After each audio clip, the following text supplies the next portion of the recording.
మనుషులు తండ్రి ఇచ్చే దీవెనల కన్నా దేవుడు ఇచ్చే దీవెనలు గొప్పే కదా.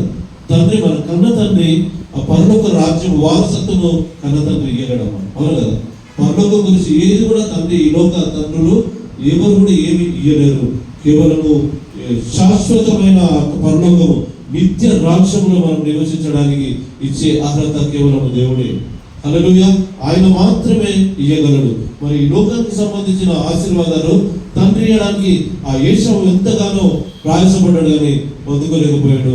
చివరికి దేవుని యొక్క ఆశీర్వాదం కూడా విడుచుకుపట్టుకునే పరిస్థితి ఆయన జీవితంలో మనం చూస్తా ఉన్నాం.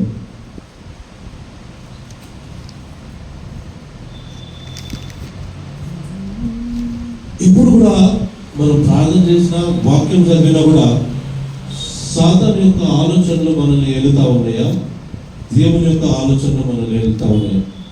పరిశుద్ధాత్మ నింపుదల, సాతాను యొక్క నింపుదల కూడా ఉంటుందా లేదా? ఉంటుందా? ఎవరు కూడా సాధారణంగా బోధించరు లేదా? ఆత్మతో నింపబడి వాక్యం చెప్తా ఉన్నాడు, పరిశుద్ధాత్మతో నింపబడి వాక్యం చెప్తా ఉన్నాడు, పరిశుద్ధాత్మతో నింపబడి మాట్లాడుతూ ఉన్నాడు ఆ వ్యక్తి అనటం. కానీ సాధనతో నింపబడి కూడా మనం మాట్లాడుతూ ఉంటాం అనేక సార్లు, అవునా? మన జీవితంలో అనేక సార్లు సాధన నింపుదల కూడా మనకు ఉంటుంది. మన జీవితంలో చిన్న చిన్న పొరపాట్లను మనం తట్టుకోకుండా సాతాను స్వాధీనంలోకి వెళ్ళిపోయి దేవుని యొక్క ప్రేమను మర్చిపోయి, దేవుని యొక్క ఒడంబడికను మర్చిపోయి మన జీవితాల్లో లేనిపోని పరిస్థితులను మనము తెచ్చుకుంటామనేది ఇది మనం గ్రహించాలి. రెండవ విషయంలో మనం వెళ్దాం. అదే హెబ్రీ పత్రిక కూడా మనం ఒకసారి చదువుకుందాం. 12, 16, 17 వచనం మనం చదువుకుందాం. హెబ్రీ పత్రిక 12వ అధ్యాయం 16 వచనం, 16, 17 వచనం. అదే ఏశావు గురించి చెప్పబడింది. అది చదువుకోవడం ముందుకు వెళ్తున్నాం.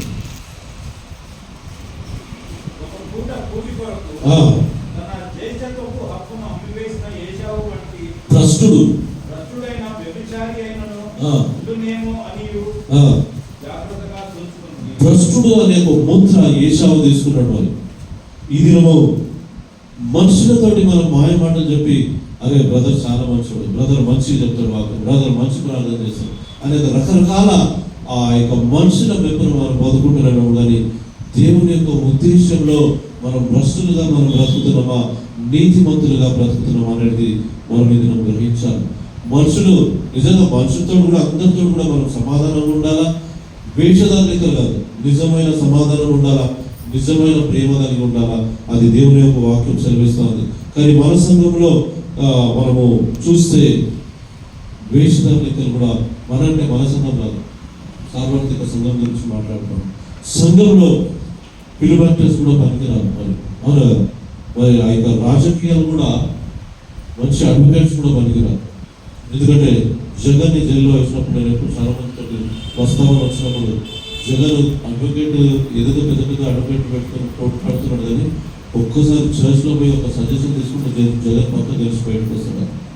ఎందుకంటే అంత భయంకరమైన రాజకీయాలు చర్చ్లో మనం తెలుసుకోవచ్చు. అటువంటి జ్ఞానంతో నింపబడిన వ్యక్తులు సంఘంలో ఉన్నారు. మంచి సలహా ఏ విధంగా వేషధారణ చేయాలి, ఏ విధంగా దాని నుంచి బయటికి పడాలనేది సంఘం నుంచి పొందుకోవచ్చు. ఇది ఆ విధంగా నేను ఎప్పుడు కూడా జగన్ విషయంలో చెప్తాను. అంటే ఇది మనల్ని మనము సరి చేసుకోవడానికి చెప్తున్నాం, కానీ ఏదో నేను ఇక్కడ నుండి మంచుకున్నా మీరందరూ వేషధారణ మాత్రం మీరు అంటలేదు. మన అందరి గురించి మాట్లాడుతాను, ప్రార్థన కూడా చేస్తే నేను ఎప్పుడు కూడా కొంచెం సేపు నీ వాక్యం మేము ధ్యానిస్తున్నాం ప్రభావ, మేమందరం కూడా దాంట్లో మేము ఎదగాలి. వీరు ఎదగాలని మాత్రం ఎప్పుడు కూడా నేను ప్రార్థన చేయలేదు. మీరు వినిపించున్నారు ఎప్పుడు కూడా వాక్యం చాలా మటుకు చెప్తాం. వీరితో మాట్లాడని ప్రభావ, వీరితో నీతో మాట్లాడే అవసరం లేదా, చెప్పేటతో మాట్లాడదు దేవుడు, అవును కదా. చాలా మంది చేస్తారు కదా, మీ బిడ్డలతో మాట్లాడని ప్రభావ, మనందరితో మాట్లాడాలి దేవుడు, మీతోటే కదా, నాతో కూడా మాట్లాడాలి. ఎందుకంటే నా గురించి కూడా ఆయన ప్రాణం పెట్టిండు, మీ గురించి కూడా ప్రాణం పెట్టిండు. మరి ఏశావు జీవితంలో ఆ విధంగా ఏ విధంగా చేజార్చుకున్నాడో ఇది మనం కూడా పరీక్షిద్దాం. మన కోప విషయంలో, మన తొందరపాటు, మన ఆశలు, కోరికలు, ఇవన్నీ కూడా చిన్న చిన్న విషయాలే మనకు కనిపించని పొరపాట్లు. మరి ఆ విషయంలో ఏశావు ఏ విధంగా ఫీలర్ అయిందో మన జీవితంలో కూడా మన ఎదురుస్తున్న ప్రతి పరిస్థితిలో మనం దాటి బలముగా నిలబడాలని దేవుడు ఏశావు జీవితం నుంచి మనతో మాట్లాడుతూ ఉన్నాడు, మనల్ని సరి చేస్తా ఉన్నాడు, మనల్ని ఆయన యొక్క ఓడపడికలో బలపరచాలని దేవుని యొక్క ఉద్దేశం ఉంది. మత్తయి సువార్త 26వ అధ్యాయం 14 నుంచి మనం 16 వచనం మనం చదువుకుందాం.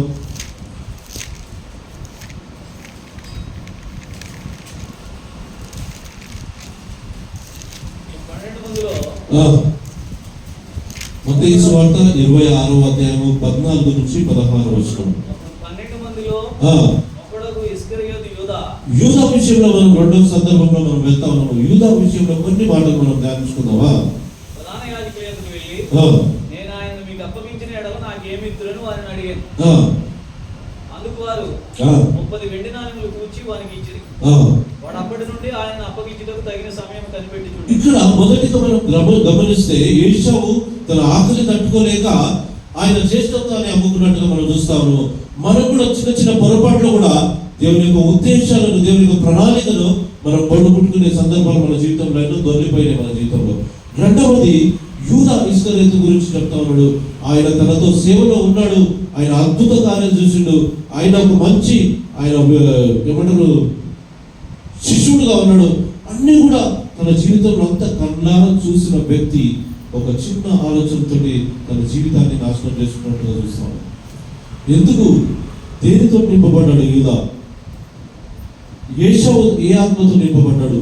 యూదా ఇస్కరియోతు ఏ ఆత్మ నింపబడ్డది? ఇప్పుడు మీకు అర్థమైండొచ్చు, అవునా కదా? అవునా? దేవుని యొక్క ఆత్మ నింపబడితే యూదా గురించి ఇది మంచి చదువుకునే వాళ్ళం మనం బైబిల్లో, మంచి సాక్ష్యం వాళ్ళం చదువుకునే వాళ్ళం. కానీ యొక్క యూదా సాతాను యొక్క ఆత్మతో నింపబడ్డందుకే ఆయన యొక్క హృదయం చెడిపోయింది, ఆయన యొక్క ఆలోచన చెడిపోయినాయి. దేవుని యొక్క ఓడపడికను యూదా ఇస్కరియోతు చేజార్చుకున్నట్టుగా మనం చూస్తాము. చదవండి బ్రదర్.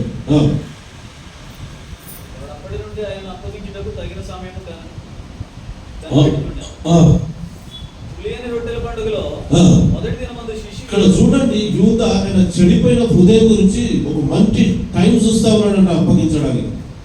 మరి అదే యూదా సేవ నిమిత్తమై ఒక మంచి ఆలోచన కలుగుంటే ఇది యూదా గురించి ఎంత మంచిగా రాసి ఉంటున్నాడు బైబిల్లో, లేదా? ఆయన ద్వారా పౌలు గురించి, పేతురు గురించి అనేక సంఘాలు కట్టిండు, అనేక బలమైన సేవ చేసిండు. పౌలు విషయంలో అయితే యేసు ప్రభు కన్నా ఎక్కువ దెబ్బలు తిన్నాడు, ఎక్కువ ఇదిగా ఆయన జీవితంలో మనం చూస్తాము. ఒకవేళ యూదా ఇస్కరియోతు కూడా దేవుని ఆత్మతో నింపబడితే పౌలు యొక్క సాక్ష్యము ఆయన పొందుకోగలడు.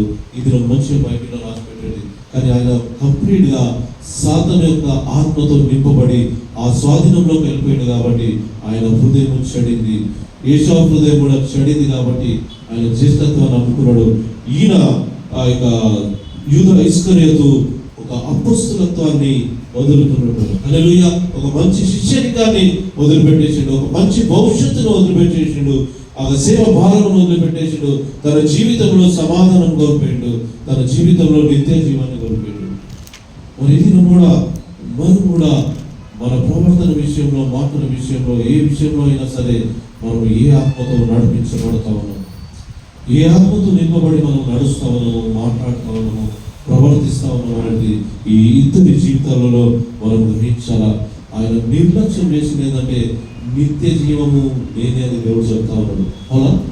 నన్ను బట్టి, నా ద్వారానే పరలోక రాజ్యం పోగలదని, నన్ను కాదని ఎవడు కూడా పోలేడని ఆ మాటలన్నీ కూడా విన్న వ్యక్తి సాధారణంగా